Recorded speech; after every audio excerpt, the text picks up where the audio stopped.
Hi everyone, I'm here to talk about my learning teaching outline. So the first part had to do with getting involved in family life education, how I see myself getting involved in family life education.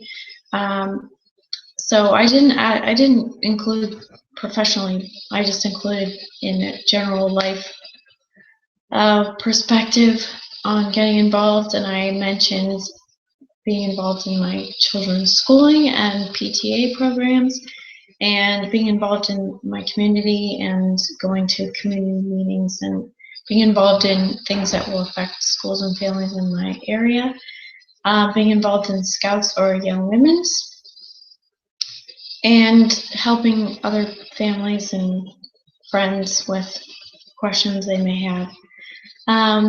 My strengths and abilities that I can use in bringing family life education are that I'm a people person and I really like to talk to people, and I'm pretty good at explaining things. I've put a lot of time into learning how to say things in the least offensive way possible. I think that can be an advantage when telling people hard things. I'm good at making friends, and volunteering puts me in contact with people who might need help. So this section talks about why we need to use a strong theoretical or research-based foundation for family life education programs. I think it's critical that we use peer-reviewed, tested resources to create programs, because these are the programs that are really going to work. What works for one family won't work for another family, but researchers have created theories that can be used in many family situations, and using opinions and possibly political agenda by certain groups, that's not scientific research, and it won't help families. It may lead them further astray. Also, new methods of helping families and new research is being discovered all the time, and an old program won't use current research, and what used to help families 20 years ago may not be applicable, and it may not be as effective as the new methods that have been put together today. Not everyone is at the same level of need in family life education. Some people need prevention, some people need recovery, and a research-based multi-level program, textbook talks more about this, would be able to do this, and that's the kind of program we will be creating for family life education. I would rather do secondary family life education. I like to work with people one-on-one. I feed off of people and I get energy from people, and feel like helping people identify problems that are occurring and making sure those problems don't escalate is something I'm good at. And I also would like to help people before they're really scarred, if I could. I think discovering a community's needs before you create a family life education program is really important. It's a waste of resources and time and money if we create a program without knowing what people need or what they want. It'll be more likely that people will apply what they learn to their lives if they hear something they need to hear. The textbook talks about an example where a community thought they needed drug prevention programs, but it turned out they needed help with something even bigger, a different problem that was more dangerous at the time. So I think finding out the biggest threat to the community before money and resources has been spent on creating a program is important. And we can do this by sending out surveys or questionnaires and interviewing people to find out what needs to be done. The audience needs to be consulted before we can figure out what they need to hear.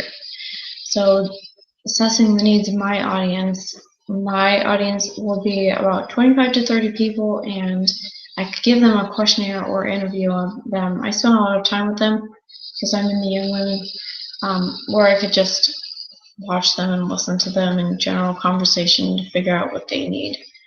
If I had a bigger audience that I didn't spend time with, it would be more difficult, and I might have to do something like send out an email questionnaire with some options for the family life education class or workshop, as we're calling it, and ask them to pick which topic they need to hear the most. In marketing my workshop, I think sending out multiple invitations or reminders is important. If people don't know or remember about the workshop, they're not going to come. So I think the more the person knows about an event, the more likely they will be to attend. For my audience, it'll be important that I don't let the program go too long because they're young people and they need to be somewhat entertained or they won't pay attention. I think I can use technology to help be more effective with it, to keep my workshop from going too long without reducing effectiveness. Finding the specific needs of my audience is an important aspect of marketing because there may be certain facts that would be really helpful, and if we don't know that they need it, then our program won't be as effective. So when I was a kid, my neighbor and I decided we wanted to sell bracelets because I think we were making bracelets and we were like, we should sell these. I don't know why we were trying to make money, but we were kids, we didn't have any. We went around to the neighborhood selling them, and we discovered that women with kids were more likely to buy our bracelets, and that is basically how we marketed them. It didn't really go beyond that. We could have marketed more effectively if we knew where more people with kids lived or had a way of telling people about it, or we could have asked people who were more familiar with the neighborhood where people with kids lived. I think when preparing a family life education class, it's important that educators find the most effective way to market in that community. And they may include getting to know the personality of the community because people respond to different things in different cultures.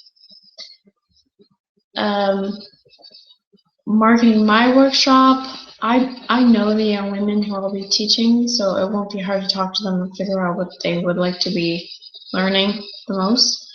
I know the leaders who have a lot of insight, know what the girls need and the best way to teach it to them, and I have all of their parents' information so I can get their parents to know about it, and then they'll get their girls to the workshop, and that will be an effective way to market my workshop.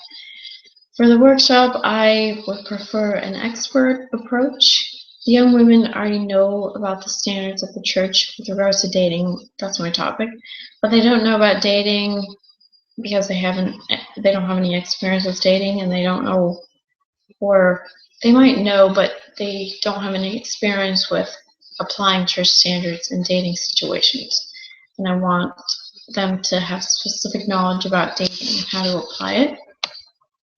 I think the purpose of the family is to bring spirit into this world and teach them about the gospel.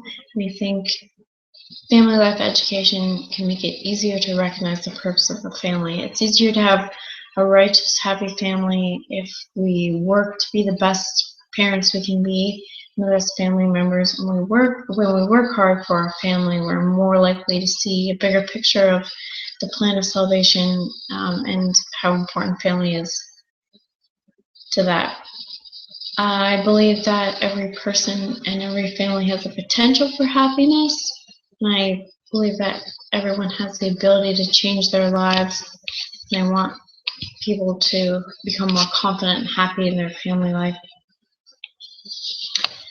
Motivation, I think motivating people to change their family life can be difficult, especially when they've had so many bad experiences with their family, fighting and potentially worse situations, abuse.